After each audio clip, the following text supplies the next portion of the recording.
아버지께 참되게 예배하는 자들은 영과 진리로 예배할 때가 오나니 곧 이때라. 아버지께서는 자기에게 이렇게 예배하는 자들을 찾으시노니라. 하나님은 영이시니 예배하는 자가 영과 진리로 예배할지니라. 아멘. 아멘.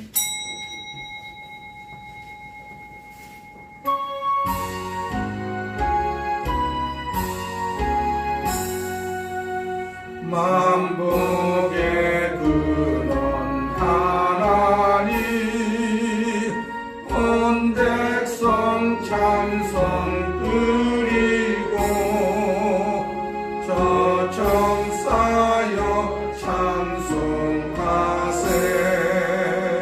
찬송 성부 성자 성령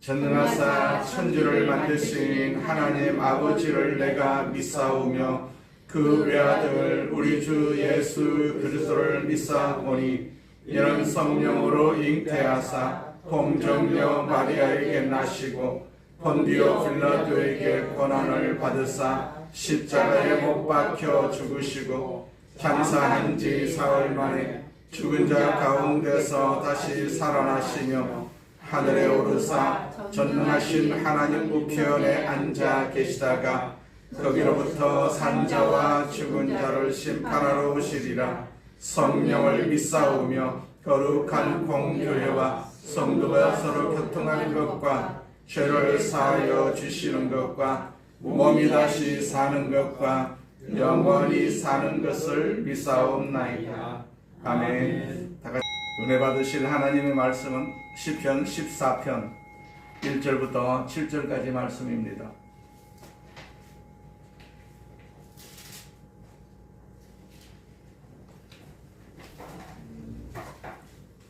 시편 14편 1절부터 7절까지 말씀 같이 봉독합니다. 어리석은 자는 그의 마음에 이르기를 하나님이 없다 하는도다. 그들은 부패하고 그 행실이 가증하니 선을 행하는 자가 없도다.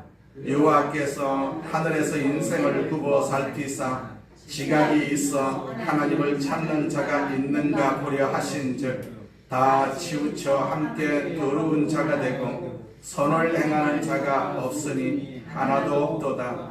죄악을 행하는 자는 다 무지하냐. 그리 떡 먹듯이 내 백성을 먹으면서 여호와를 부르지 아니하는도다.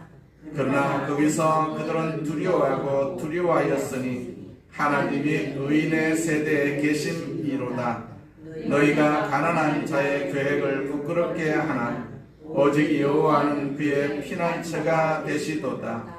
이스라엘의 구원이 시온에서 나오기를 원하도다.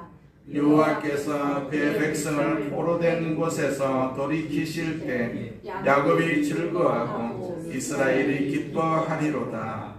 아멘. 하나님께서 주시는 복으로 충만하시기를 주의 이름으로 축원을 드립니다. 아멘. 하나님이 없다고 하는 사람들에 대해서 같이 은혜 나누고자 합니다. 공동묘지에 있는 한 무덤의 비문에 이렇게 쓰여져 있는 비문이 있었다고 합니다. 갈 곳을 모르는 무신론자가 여기에 누워있다. 이렇게 쓰여져 있다면 얼마나 안타깝겠습니까? 이 사람은 살아있을 때 결국은 하나님을 몰랐던 사람이지 않겠어요? 하나님을 모르는 사람들은 내가 어디서 왔어, 왜 살며 어디로 가는지를 모릅니다. 그런 사람은 죽고 난 뒤에야 갈 곳을 알지 않았겠습니까? 내가 여기에 오는 것이 아닌데, 이런 고통스러운 곳에 오는 것이 아닌데 하고 후회하지만은 그러나 매우 늦었겠지요. 이제 뭐 돌이켜봐야 소용이 없지 않겠어요? 그래서 우리가 살아 생전에 항상 천국을 소망하는 그러한 삶을 살아야 될 줄로 믿습니다. 천국에 가야 되지 않겠어요? 우리가 천국 가기 위해서 이렇게 수고할 수밖에 없어요. 천국 가는 목적이 우리에게 반드시 있어서 그 천국을 소망하는 삶을 우리는 살아야 될 줄로 믿습니다. 오늘 본문 시편 14편 1절 말씀을 보면 어리석은 자는 그의 마음에 이르기를 하나님이 없다 하는도다, 그렇게 기록을 하고 있어요. 자, 하나님이 없다고 주장하는 사람, 그런 사람을 우리는 소위 무신론자다 그렇게 부르지 않겠어요? 무신론자. 그 무신론자를 가리켜서 오늘 성경에 보니까 어리석다, 어리석은 사람이다 라고 표현을 쓰고 있어요. 어리석다라는 말은 히브리어로 원래 나발이라는 그런 단어입니다. 나발. 우리가 실제로 구약 성경에 보시게 되면 나발이라는 사람이 나와요. 사무엘상 25장에 나오는 이야기인데 이 갈멜이라는 곳에서 양을 치는 나발이라는 사람이 있었습니다. 이 사람은 참 부자다. 성경에서 그렇게 기록을 하고 있어요. 부자다.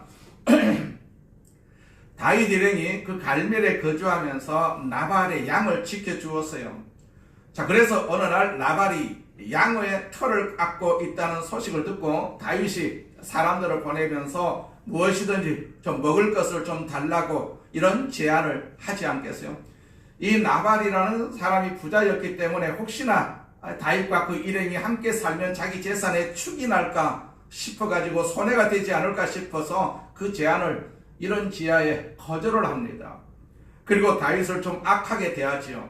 사무엘상 25장 11절 말씀에 보면 내가 무엇 때문에 양털 깎는 사람들에게 주려고 잡은 고기와 빵과 물을 어디서 왔는지도 모르는 자들에게 주겠느냐 그런 말을 하죠. 이것이 화근이 되어서 그는 스스로 파멸의 길을 걷게 됩니다. 그 안에 아비가일이 자기 남편의 잘못을 용서해달라고 다윗에게 구하여도 결국 하나님께서 나발을 치심으로 그는 비참하게 죽습니다. 성경은 이 사람에 대해서 이런 말을 합니다. 사무엘상 25장 3절을 보시게 되면 그에 대하여 이 나발이라는 사람에 대해서 그는 완고하고 행실이 악한 사람이었다. 이처럼 악한 사람이었어요. 나발이라는 사람이 악한 사람이었다. 나발이라는 말은 단순히 어리석다라는 것뿐만 아니라 악하다라는 뜻을 동시에 갖고 있습니다. 하나님이 없다고 하는 무신론은요, 단순히 어리석을 뿐만 아니라 그것이 죄악이다는 죄악이다. 그래서 이 무신론에 대해서 오늘 시편 14편 4절에 보시게 되면 어리석은 자뿐만 아니라 동시에 죄악을 행하는 자다 그렇게 표현을 하고 있습니다. 죄악을 행하는 자는 다 무지하냐 그들이 떡 먹듯이 내 백성을 먹으면서 여호와를 부르지 아니하는도다 그렇게 말씀하고 있어요. 이 세상에서 지금 여호와를 찾지 아니하고 여호와를 믿지 않는 자들은 다 어리석은 자다라는 어리석은 자다. 도스토옙스키가 남긴 유명한 말 가운데 만약 신이 존재하지 않는다면, 그러니까 하나님이 존재하지 않는다면 사람은 무슨 일이라도 할 수가 있다 그런 말을 했어요. 자, 하나님이 없다, 이것은 세상에서 가장 무서운 말이라고 생각이 됩니다. 혹시 우리가 성길이 나서 교회 성길이 나가지고 화가 나가지고 하나님이 없다는 이 말을 절대로 하면 안 됩니다. 하나님이 없다 이 말은 모든 질서, 모든 가치를 부정하는 선언이거든요. 천국을 부정하는 선언입니다. 그럼 구체적으로 이 무신론은 어떠한 죄인가를 본문을 통해서 살펴보고자 합니다. 첫째로 하나님이 없다고 하는 자는요, 양심을 거스르는 죄악입니다. 양심을 거스르는 죄악. 자, 오늘 시편 14편 1절 다시 보면은 어리석은 자는 그의 마음에 이르기를 하나님은 없다 하는도다. 그들은 부패하고 그 행실이 가증하니 선을 행하는 자가 없도다. 어리석은 자는 자기 마음을 향해서 하나님이 없다, 하나님이 무슨 하나님이냐, 그렇게 자기의 마음을 설득하고 있다니, 설득을 하고 있다. 왜 자기 마음을 설득을 합니까? 하나님이 없으면 없다고 믿고 그냥 살면 되지, 왜 설득을 합니까? 그러니까 이 사람은 자기 마음과 자기 양심과 싸우고 있는 것이죠.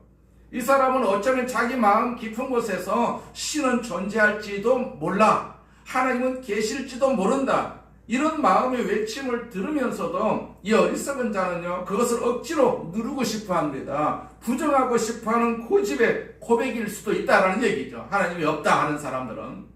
어리석은 자는 그의 마음에 이르기를 하나님이 없다 하는도다.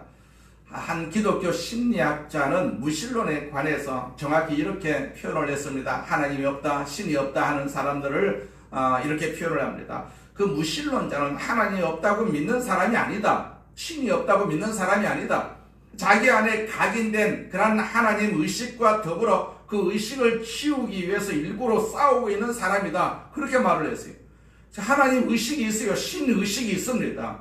하나님이 계시다는 것을 알고 있어요, 어느 정도. 그런데 그 의식을 일부러 없애버리려고 싸우고 있는 사람, 바로 사실은 무신론자다라는 얘기입니다. 하나님이 없다고 하는 자들이 무신론자다. 신이 없다고 하는 자들이 무신론자죠. 니체는 유명한 철학가인데 하나님은 죽었다. 신은 죽었다. 이런 선언을 하지 않습니까? 그가 말년에 미쳤어요. 그가 미쳐서 있을 때 그가 낙서처럼 쓴 메모지 한 장에는요, 이렇게 글이 남겨져 있습니다. 신이여, 당신은 살아있다. 그러나 나는 죽었다. 사실 그는 자기 안에 있는 신이 있다는 그런 의식과 더불어서 한평생 싸웠던 불행한 철학자라고도 볼 수가 있습니다. 그냥 신이 있다, 하나님이 있다, 하나님 믿으면 되는데 그걸 자꾸 계속해서 부정을 한단 말입니다. 남 앞에서는 하나님이 없다고 선언하지만은 자기 내면 가운데서는 하나님이 계시다는 것을 계속해서 인정하고 살았던 것이죠. 하나님을 감추면서 살았습니다. 하나님을 감추면서 살았어요. 미국의 무신론자들의 협회의 의장을 지내는 그 메들린 오헤어라는 사람이 있습니다. 이 사람이 미국에서 공립학교에 기도를 못하는 금지 운동을 벌이는 사람이었는데, 미국 중서부의 어떤 도시에서 그것을 재판에 걸었다가 이 사람이 이겼어요. 자기는 지는 줄로 알았는데 뜻밖의 승소를 했어요. 그래서 공립학교에서 기도하지 말라는 그런 판결을 받았습니다. 이 사람이 승리를 해가지고 너무나 기뻐가지고 법정에서 갑자기 이 사람이 소리치기를 오 마이 갓 이렇게 소리를 쳤어요. 이 무신론자가 하나님의 이름을 불렀습니다. 나의 하나님 하고 이름을 불렀어요. 그래서 이것이 이제 미국의 신문에 화제가 되었다고 합니다. 어떤 신문은 이 사람을 꼬집어가지고 무신론자가 하나님에게 영광을 돌렸다라고까지 쓰고 있어요. 인간이 아무리 하나님을 자기 마음속에서 치워버리려고 해도 치울 수가 없는 신이 존재한다는 의식이 우리의 마음, 양심의 밑바닥에 자리하고 있거든요. 로마서 1장 20절에 이렇게 설명을 합니다. 창세로부터 그의 보이지 아니하는 것들, 곧 그의 영원하신 능력과 신성이 그가 만드신 만물에 분명히 보여 알려졌나니 그러므로 그들이 핑계하지 못할지니라. 신을 핑계할 수가 없습니다. 하나님을 핑계할 수가 없단 말입니다. 우리 양심에, 사람이라는 양심 속에는 항상 하나님이 존재하고 있다는 얘기입니다. 근데 그것을 부정하는 사람들이 예수 안 믿는 사람이고 하나님을 안 믿는 사람이죠. 하나님이 있음을 알고 있어요. 신이 있음을 알고 있어요. 그런데 믿지 않는 사람들이 바로 이 무신론자다라는 얘기죠. 우리 안에 하나님을 아는 증거들이 다 있지 않겠어요? 그런데도 불구하고 사람들은 하나님이 계심을 알고 있으면서도 그 하나님을 영화롭게 하지도 않고 또 감사하지도 않고 오히려 그 생각이 허망하고 또 마음이 어두워졌다. 이 말씀이 계속되면서 로마서 2장에 가면 2장 15절에 하나님 없이 하나님을 모르고 살아가는 이방인들에 대해서 그 이방인들은 양심이 하나님 율법을 나타낸다. 이런 말이 기록이 되어 있어요. 양심이 하나님을 나타낸다. 양심이 하나님의 율법을 나타낸다. 양심이 있어요. 사람은 다 양심이 있습니다. 하지 말아야지. 이건 해야지. 우리 마음속에 이런 양심이 있는데 이런 양심이 우리 마음속에서 주신 하나님의 법이다. 그렇게 말씀을 하고 있어요. 법은 법의 제정자가 반드시 있지 않겠어요? 법을 만든 자가 있습니다. 양심이 어디에서 나왔겠습니까? 흥미로운 것은 양심이라는 단어가 히라보에서 나왔는데 이 양심이라는 단어는 본래 두 개의 단어가 결합된 그런 단어입니다. 누구와 더불어 그리고 또 그리고 안다라는 단어, 누구와 더불어 그리고 안다라는 단어가 이렇게 더불어 함께 안다라는 의미가 양심이다라는 얘기죠. 하나님이 주신 것이라 하나님과 더불어 안다. 하나님과 더불어 하는 것이 양심의 정의라고 볼 수가 있는 거예요. 양심의 정의. 우리가 하나님으로부터 지음을 받았기 때문에 하나님이 주신 양심이 있습니다. 각자에게 양심이 있습니다. 그 양심이 옳은 것이거든요. 하나님이 주신 것이기 때문에. 임마누엘 칸트라는 유명한 철학자가 한 말입니다. 저 하늘에는 무수히 별들이 반짝이고 내 마음에는 양심의 도덕률이 빛나고 있다. 그렇게 말했어요. 우리 안에서 소리치는 것이 있어요. 하나님의 음성이 계속해서 들려옵니다. 그런데 어리석은 자는 이런 양심의 증거를 거스르는 것이죠. 거스르는 것. 따라서 어리석은 자는 양심의 증거를 묵살하고 거스르는 부자연스러운 제약인 것이죠. 자, 부자연스럽다. 부자연스러운 것이 어리석은 자의 죄악이다라고 성경에서 말씀하고 있어요. 우리가 자연스러워야 되지 않겠어요? 하나님을 믿는 사람은 얼마나 자연스럽습니까? 하나님의 말씀을 우리가 그대로 액면 그대로 받아들이기 때문에 우리가 하나님의 자녀라는 사실이 자연스럽게 나타날 수밖에 없는 것이죠. 그런데 이것을 자꾸 부정한다. 부자연스럽죠. 부자연스러운 사람의 결과는 심판일 수밖에 없지 않겠어요. 우리는 부자연스럽게 살아가는 것이 아니라 자연스럽게 살아가야 됩니다. 하나님이 주신 그러한 은혜 속에서 사는 거, 성령께서 주시는 그 능력으로 사는 것이고 자연스러운 우리 인생의 삶이라고 볼 수가 있는 것이죠. 둘째로 어리석은 자는 자기의 죄를 합리화시키는 죄인 것입니다. 다시 1절을 보게 되면 어리석은 자는 그의 마음에 이르기를 하나님이 없다 하는도다. 그들은 부패하고 그 행실이 가증하니 선을 행하는 자가 없도다. 3절도 보면 다 치우쳐 함께 더러운 자가 되고 선을 행하는 자가 없으니 하나도 없도다. 자, 이 구절은 유명한 로마서 3장에서도 인용이 되는 구절이거든요. 선을 행하는 자는 없다. 하나도 없다. 자, 사람은 다 죄인이다. 어리석은 자의 얘기를 하다가 왜 시편 기자가 이 얘기를 하고 있을까요? 도덕적인 잘못을 지적하고 있어요. 도덕적인 잘못을. 쉽게 말하면 이런 얘기입니다. 왜 사람들이 하나님이 없다고 하느냐? 자기 마음속에 있는 죄악을 숨기기 위해서 그렇다라는 얘기입니다. 결론은 자기 마음속에 죄를 숨기고 그 죄를 합리화시키기 위해서 사람들은 무신론을 주장하는 것이죠. 이것이 시편 기자의 말씀입니다. 하나님 없다. 하나님 없다. 내 인생에는 하나님 없다. 양심을 자꾸 속이는 것이죠. 그래서 자기를 합리화시키는 것이죠. 그 무신론이라는 이 철학적 체계가 가진 커다란 난점이 있다면 윤리를 어떻게 할 것인가, 또 도덕을 어떻게 할 것인가 라는 문제라고 해요.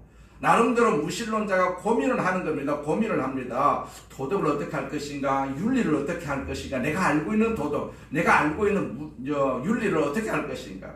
자, 우리가 하나님을 부정했을 때 그것은 절대 가치를 부인하는 것이지 않겠어요? 그리고 그 절대자를 부인해 버렸을 때 남는 것은 사람과 사람 사이에 계약만 남지 않습니까? 윤리와 도덕이 세워지기 어렵습니다. 사람과 사람 사이의 계약은 기준이 없어요. 기준이 없으면 이 사람의 기준이 있고 저 사람의 기준이 있기 때문에 사람 사이에는 기준이 없어요. 자기 편한 대로 해석을 하고 자기 편한 대로 이용을 하거든요. 그래서 무신론자들이 지배하는 사회는 도덕이 이렇게 말살이 되고 그리고 도덕적인 건강이 상실되는 사회가 될 수밖에 없다라는 얘기입니다. 자기 속인대로 사니까. 그리고 이런 사회의 아주 분명한 징후 가운데 하나는 뭐냐면 우리 예수 믿는 사람들이 핍박을 받습니다. 핍박을 받습니다. 하나님이 없다고 하는 사람들이 모여 사는 곳에서는 예수 믿는 사람이 핍박을 받을 수밖에 없죠. 그래서 무신론자의 세계 속에서는 하나님의 백성들이 어려움을 당할 수밖에 없다라는 얘기입니다. 본문 4절 보니까 죄악을 행하는 자는 다 무지하냐? 그들이 떡 먹듯이 내 백성을 먹으면서 여호와를 부르지 아니하는도다. 그렇게 말씀하고 있지 않겠어요? 자, 어리석은 자들에게 있어서는 하나님을 증거하고 하나님과 더불어서 사는 사람들이 곁에 있는 것이 거추장스럽습니다. 그러니까 하나님의 백성을 박해할 수밖에 없는 것이죠. 박해할 수밖에 없다. 여러분, 철학자 니체가 가장 영향을 끼친 정치가가 누구인지 아십니까? 히틀러라고 해요. 히틀러는 바로 니체에게서 철학적인 감동을 받고 그것을 실천에 옮긴 정치가입니다. 결과가 어떠했습니까? 600만 명의 유대인들을 무참하게 학살을 했지 않겠어요? 유대인만 학살한 것이 아닙니다. 아주 소수의 그 히틀러 정권에 아부했던 기독교인들 빼고는 수많은 크리스찬들이 히틀러 지배 아래서 죽어갔어요. 그래서 예외 없이 무신론이 성황하는 곳에는 기독교의 가치가 떨어지게 되고 기독교인들이 박해를 받는 사례가 나타날 수밖에 없다는 얘기입니다. 대표적인 예가 바로 북한이고 공산주의라고 볼 수가 있지 않겠어요? 그들이 다 기독교를 박해하는 것입니다. 교회를 박해하고 심지어는 이제 죽이기도 하고 그러지 않겠어요? 자, 무신론자는 낙태운동에 자연스럽게 그 낙태운동에 앞장서고 있어요. 생명살상운동에 앞장서고 있다는 얘기죠. 그래서 무신론은 부자연스러운 죄일 뿐만 아니라 그것은 부도덕한 죄악인 것이죠. 하나님이 없다고 하는 자는 죄인인 것입니다. 죄인. 그들은 하나님이 싫어하는 짓을 찾아서 합니다. 동성애자들이 그런 부류의 사람들이고 동성애를 선호하고 주장하는 자들이 바로 무신론자들입니다. 그렇기 때문에 악한 자들입니다. 어리석은 자들이고 악한 자, 행실이 악하다라고 말씀하고 있지 않겠어요? 그런 사람들은 하나님이 싫어하시죠. 그들도 하나님이 싫어하지만 하나님도 그들을 싫어하십니다. 세 번째로 보면 어리석은 자는 심판의 두려움에서 도피하는 죄악이다라고 볼 수가 있어요. 어리석은 자는 부도덕할 뿐만 아니라 무책임합니다. 무책임합니다. 우리가 창세기 기사에 보면 성경에 아담과 하와 그 첫사람이 범죄를 했을 때 하나님이 아담을 찾아와서 이렇게 말씀하시지 않겠어요? 아담아, 아담아, 네가 어디 있느냐? 아담이 대답을 합니다. 내가 두려워서 숨었습니다. 자, 두려움이 아담이 숨게 된 동기다라고 말씀하고 있어요. 자, 아주 흥미로운 것은 현대 무신론의 그 원조 역할을 했던 철학자가 한 사람이 있고 또 심리학자가 한 사람이 있어요. 그 철학자는 포예르 마하라는 철학자이고 심리학자는 프로이드라는 유명한 심리학자가 현대 무신론의 원조라고 볼 수가 있어요. 이 두 사람이 같은 문제를 제시를 했습니다. 뭐냐 하니까 왜 종교가 생긴 줄 아느냐라는, 왜 종교가 생겼느냐? 사람들의 마음의 두려움 때문이다. 그렇게 판단을 하고 있어요. 두려움에서 위로받고 싶어서 자기를 보호할 수 있는 신을 사람들이 만들어낸 것이다. 그렇게 주장을 하고 있어요. 신이 인간을 만든 것이 아니다. 사람이 신을 만들었다. 그렇게 주장을 합니다. 사람들이 신을 만든 근거가 뭐냐 하면 사람들이 원하는 생각이 신이 좀 있었으면 좋겠다. 그래야 내가 보호를 받을 수가 있지 않겠느냐. 내 힘으로는 안 되니까. 자, 그래서 사람들이 신을 만들어낸 것이다 라는 얘기죠. 신이 있었으면 참 좋겠다. 그래서 신을 만든 밑바탕의 동기에는 그 두려움이 있었다. 이런 지적을 하고 있어요. 그런데 보십시오. 정반대의 이론이 등장을 하지 않겠어요? 자, 사람들이 신이 필요해서 신을 만들었어요. 신을 만들어 놓고 보니까 신이 원하는 삶을 살아지지가 않는다는 얘기입니다. 그러니까 신 앞에서 사람은 뭡니까? 죄인일 수밖에 없지 않겠어요? 신을 만들어 놓고 자, 살다 보니까 신이 원하는 대로 살아지지가 않는다는 얘기입니다. 그러니까 신 앞에서 죄인일 수밖에 없지 않겠어요? 신이 원하는 대로 안 사니까 죄인이 될 수밖에 없었어요. 그래서 죄인들은 자연히 자기들이 범한 죄나 악 때문에 심판을 두려워할 수밖에 없는 것 아니겠어요? 따라서 죄인들에게 제일 거추장스러운 것이 신이 있다는 것이 이제 거추장스러워진 것입니다. 신이 두려운 겁니다. 그래서 어리석은 자들도 무신론 자들도 똑같이 신이 없으면 좋겠다. 이런 생각을 하게 되었다라는 얘기죠. 신이 없으면 좋겠다. 무신론이 왜 생긴 줄 아십니까? 그것은 신이 없으면 좋겠다는 바람 때문에 무신론이 생긴 거다라는 얘기죠. 두려움 때문에, 그렇다면 두려움 때문에. 사람들이 자연에 대한 공포가 있지 않겠어요? 지금 일본이 지금 공포스러운 그런 뉴스가 얼마나 많이 나옵니까? 두려움이 있어요. 두려움이 있으면. 두려움 때문에 공포가 생길 수밖에 없죠. 이러한 것들 때문에 이제 신을 만들어낸 것이다 라고 말합니다. 일본이 그런 두려움 때문에, 지진의 두려움 때문에 그런지 몰라도 800만 신이 있다라고 그렇게 말하고 있지 않겠어요? 두려움 때문에, 두려움. 아침에 출근하면 현관에 신이 쫙 있어가지고 신 앞에 절 다 하고 돌아올 때는 또 신 앞에 절 다 하고 그렇게 한다고 그러지 않겠어요? 자, 성경에 재미난 이야기가 있습니다. 갈릴리 바다를 여행하던 예수님의 그 제자들이 갈릴리 바다에 풍랑이 일어나자 두려워하지 않겠어요? 이건 분명히 자연에 대한 두려움이죠. 파도에 대한 두려움이지 않겠어요? 풍랑에 대한 두려움입니다. 그런데 배 안에 계시던 예수님이 그 풍랑아 잠잠하라. 자, 풍랑을 잠잠하게 했을 때 제자들이 또 두려워합니다. 이번 두려움은 어떤 두려움입니까? 단순히 자연에 대한 두려움이 아니고 환경에 대한 두려움 정도가 아닙니다. 이 자연을 극복하신 한 분 예수님에 대한 두려움이 생긴 것입니다. 이건 신에 대한 두려움이죠. 신에 대한 두려움. 예수께서 어느 날 시몬에게 이런 말씀을 하시죠. 깊은 곳으로 나가서 그물을 내려서 고기를 잡아라. 이제 말씀대로 했더니 그 물고기를 많이 잡았어요. 무조건 엄청 많이 잡았어요. 이것을 보고 시몬 베드로는 예수님의 무릎 앞에 엎드려가 이런 말을 하지 않겠어요? 주님, 저는 죄인입니다. 내게서 떠나 주십시오. 내게서 떠나 주십시오. 자, 이것은 가장 본질적인 경외라고 할 수가 있습니다. 어리석은 자들은 결국 그 심판에 대한 두려움 속에서 무신론이라는 그런 이론을 만들어가지고 그 이론의 체계 속으로 자꾸 도망해 버리는 것이죠. 그래서 한 신학자는 무신론을 가리켜가지고 그것은 죄인들의 자기 방어술 혹은 죄인의 변장술이다. 그렇게 말을 하고 있어요. 자기 죄로부터 도피하기 위해서 무신론의 영역 속으로 들어가는 것이면 신이 없다. 하나님은 없다. 그런 체계를 만들어 놓고 자기가 인생을 사는 것이죠. 이런 얘기가 오늘 본문에서도 5절에서도 말씀 나오죠. 그러나 거기서 그들은 두려워하고 두려워하였으니 하나님이 의인의 세대에 계심이로다 그렇게 말씀하고 있어요. 왜 두려워합니까? 성경은 근본적인 두려움은 하나님 계시기 때문에 두려워하는 것이다 라고 말씀하고 있어요. 하나님이 계시니까 두려워합니다. 회개하면 되는데 계속해서 회개를 하지 않고 계속해서 두려워하거든요. 그 두려움을 커버하고 합리화하기 위해서 무신론을 만들어가지고 거기로 도망해 버리는 것입니다. 도망해 버리는 것. 이 말씀을 들으면서 자, 우리 가운데도 어떤 사람들은 그것은 나하고 상관이 없다. 나는 교회당에 나오고 나는 예수 믿고 나는 하나님 믿으니까 나하고 상관이 없다. 그런 말을 할 수도 있어요. 그러나 여러분 정말로 문제가 뭔 줄 아세요? 교회당 안에도 어리석은 자가 있습니다.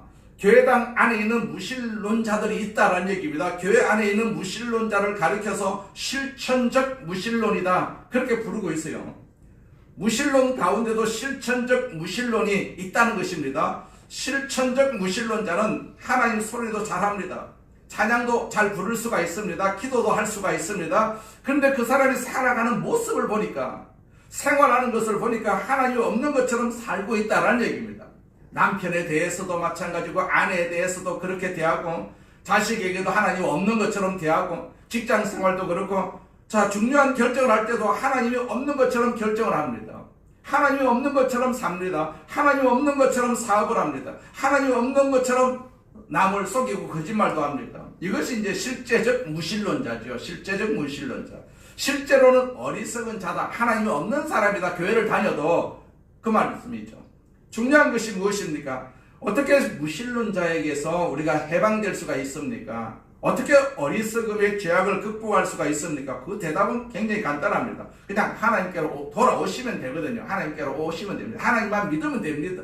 그런데 하나님도 두려움을 이용할 수가 있지만 마귀도 두려움을 이용할 수가 있어요. 그래서 마귀는 자꾸만 하나님을 두려워할 존재로 부각을 시킵니다. 하나님을 두려워하는 것은 필요한 일이죠. 하나님 우리가 두려워해야 되죠. 그러나 하나님은 두려움의 존재만은 아닙니다. 마귀는 계속해서 하나님을 두려운 존재처럼 자꾸 부각을 시켜요. 그 앞에 가면 큰일 날 것처럼. 그래서 하나님으로부터 피하게 만듭니다. 마귀가. 그러나 우리가 하나님 앞에 돌아오면 어떤 일이 생길까요? 6절에 보니까 너희가 가난한 자의 계획을 부끄럽게 하나 오직 여호와는 그의 피난처가 되시는도다 그렇게 말씀하고 있어요. 악한 사람들이 가난한 사람들의 계획을 자꾸 꺾지 않겠어요. 가난한 자를 사람들은 수치스럽게 여깁니다. 하나님 앞으로 돌아오는 사람들에게, 하나님 앞에 오는 사람들에게 하나님 뭐가 되신다고 합니까? 피난처가 되어 주신다라고 말씀하고 있어요. 하나님은 우리를 받아주신다 말입니다. 받아주신다. 우리를 받아주신다. 있는 그대로 받아주신다라는 얘기죠. 옛날 이스라엘 땅 안에는 소위 도피성이라는 제도가 있었지 않겠어요? 그 당시 이스라엘 사회에서 최고의 극형이 뭐냐면 사형인데, 이 사형을 이 사회 속에서 어떤 법 제도 안에서 집행하기보다는 사형 선고를 내리고 사람을 바깥으로 내보내는 경향이 있었어요. 그런 제도가 있었어요. 도피성 제도라고 합니다. 그러면 누구라도 이 사람을 죽일 수가 없어요. 돌을 들어서 이 사람을 어디서든지 죽여도 상관이 없는 판결을 받는 사람들이 있었어요. 자, 그런 사람은 어디 가서 누구에게 어떻게 맞아 죽을지 모르지 않겠어요? 그러나 이런 사람들에게 꼭 한 가지 살 수 있는 방법이 딱 하나 있었어요. 그 도피성으로 가는 것입니다. 도피성으로. 하나님은 그 당시에도 이런 사람들에게 살 길을 마련하기 위해서 도피성 제도를 준비를 했습니다. 그래서 도피성까지 가가지고 문을 노크를 하지 않겠어요? 그 성에 가서 그럼 문이 열립니다. 도피성 성주가 나와가지고 반가이 어서오세요 합니다. 어서오세요. 이 사람의 범죄에도 불구하고 이 사람을 받아줍니다. 그 도피성 성주가. 그를 용서합니다. 그를 먹입니다. 그에게 자유를 줍니다. 그 성 안에서. 그 안에서 도피성 안에서. 그리고 이 사람을 새롭게 만듭니다. 이런 도피성 제도가 있었어요. 이스라엘 나라에 6개의 도피성이 있었다라고 성경에서 말씀하고 있지 않겠어요? 실수로 사람을 죽인 사람을 빨리 도피성으로 도망가서 생명을 보존하라고 각처에 이렇게 도피성을 만들어 놓은 것입니다. 여러분 지금도 도피성이 있다는 것을 아십니까? 우리가 범죄합니다. 우리가 죄를 짓습니다. 그리하면 우리가 하나님의 진노를 피할 수가 없지 않겠어요? 그러한 우리의 상태에도 불구하고 그것으로 달려가기만 하면 거기에서 용서를 경험할 수가 있습니다. 거기에서 내 인생이 새로워질 수가 있는 나의 피난처가 있다는 사실을 아십니까? 그게 누굽니까? 예수님이십니다. 예수가 우리의 피난처이다라는 얘기. 피난처다. 예수가 나의 피난처다. 예수 안에 들어오면 거기에 자유가 있어요. 거기에는 용서가 있습니다. 거기에는 구원이 있습니다. 그러니까 뭡니까? 도망가려면 어디로 도망가야 됩니까? 하나님께로 도망을 가야 되죠. 우리가 하나님께로 도망와서 지금 신앙생활을 하는 것 아니겠습니까? 두 가지 방법이 있어요. 죄를 범했을 때 사람들이 그 죄를 가지고 무신론이라는 이론 속으로 도망가서 하나님은 없다 이러고 살아가는 방법이 하나 있고, 또 하나의 방법은 그러나 죄를 범했을 때 죄를 인정하고 하나님이 예비하신 도피성으로 들어와가지고 예수 안에 들어와서 용서를 체험하고 구원을 체험하는 방법이 있어요. 자, 우리는 어디를 선택해야 되겠습니까? 우리가 하나님을 거절할 때, 예수를 거절할 때, 구원을 거절할 때 이 사람은 결국 하나님의 심판을, 그리고 하나님의 영원한 진노를 피할 수가 없지 않겠어요? 그 한국의 법 제도는 판사, 검사를 지내다가 그 다음에 옷을 벗으면 변호사를 개업을 하지 않겠어요? 근데 미국에서는 거꾸로 한답니다. 거꾸로. 한국하고 반대라는 얘기죠. 미국에서는 변호사를 먼저 한다고 그래요. 변호사를 먼저 합니다. 변호사를 하다가 변호사를 잘하면 그 다음에 판사가 됩니다. 변호사를 하면서 이제 사건을 충분히 경험할 수가 있지 않겠어요? 그리고 그 다음에 이제 제대로 판결할 수가 있는 그런 판사가 된다는 얘기죠. 근데 미국에 한 변호사가 계셨어요. 이분이 이제 무료 변론을 많이 했습니다. 가난한 사람들, 불쌍한 사람들, 청소년들, 특별히 그런 변론을 많이 했어요. 소위 미성년자가 범죄하면 그들을 많이 도와준 사람입니다. 이 변호사가. 그 중에 한 사람이 특별한 한 소년을 열심히 도와서 이 변호사가. 그래서 도우고 석방을 시키고 그럽니다. 재범을 하고 또 들어옵니다. 또 무료 변론을 해줍니다. 타이르고 설득하고 올바로 살도록 도와줍니다. 3번씩이나 무료 변론을 통해서 이 젊은이를 잘 도왔어요. 세월이 흘러갑니다. 이 변호사가 이제 판사가 되었어요. 판사가 되어서 어느 날 보니까 그 젊은이가 자기가 그때 변호사로 있을 때 도왔던 그 젊은이가 또 자기 앞에 와 있단 말입니다. 이 죄인도 가만히 보니까 그동안 자기를 도와준 변호사가 판사가 된 것을 보고 얼마나 반가웠겠어요.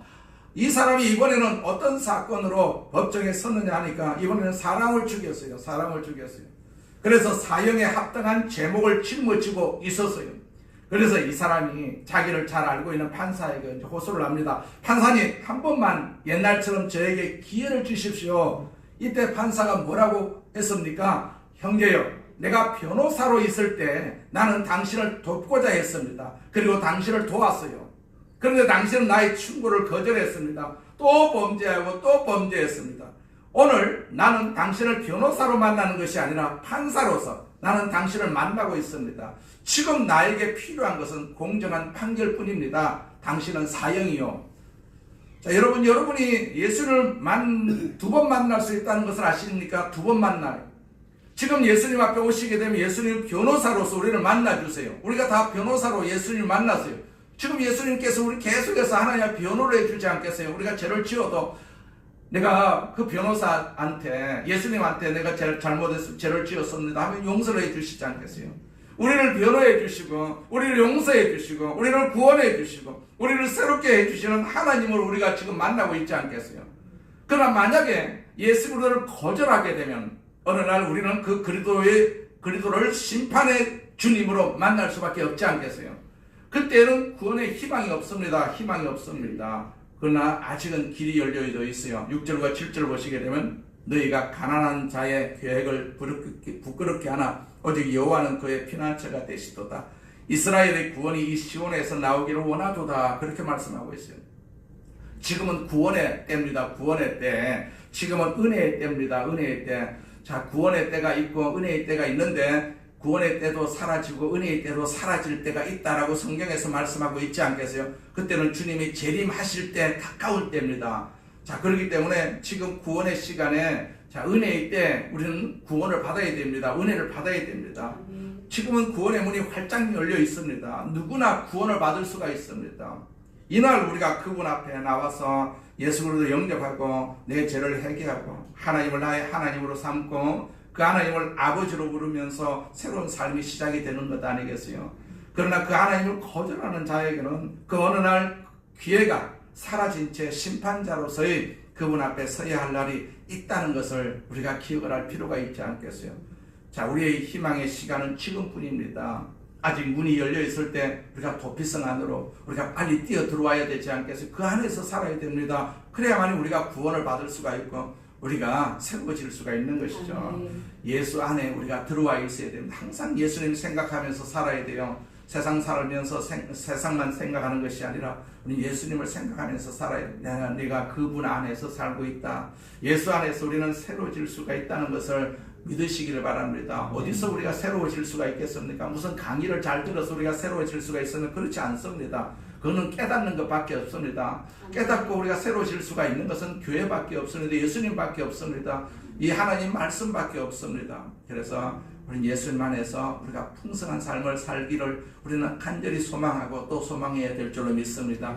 예수 안에 길이 있다라고 말씀하셨어요. 천국 가는 길이 예수님밖에 없습니다. 이 세상에는 천국 가는 길이 많다고 마귀가 계속해서 속삭이고 어떤 단체를 소개를 하고 막 그럽니다. 그러나 절대로 예수님에는 다른 길이 없습니다. 천국 갈 길이 다른 곳에는 전혀 없기 때문에 우리가 계속해서 예수님 하면서 살아야 될 줄로 믿습니다. 그러니까 나이가 많이 들게 되면 자꾸 입술에서 예수님 생각이 자꾸 그 언어가 우리가 뜸해질 수도 있고 생각도 뜸해질 수가 있기 때문에 우리가 젊어서 한 나이라도 젊어서 계속해서 예수님 찾고 우리가 끝까지 모두가 다 천국 가는 축복이 있기를 주의 이름으로 축원을 드립니다. 전능하신 하나님 아버지 감사합니다.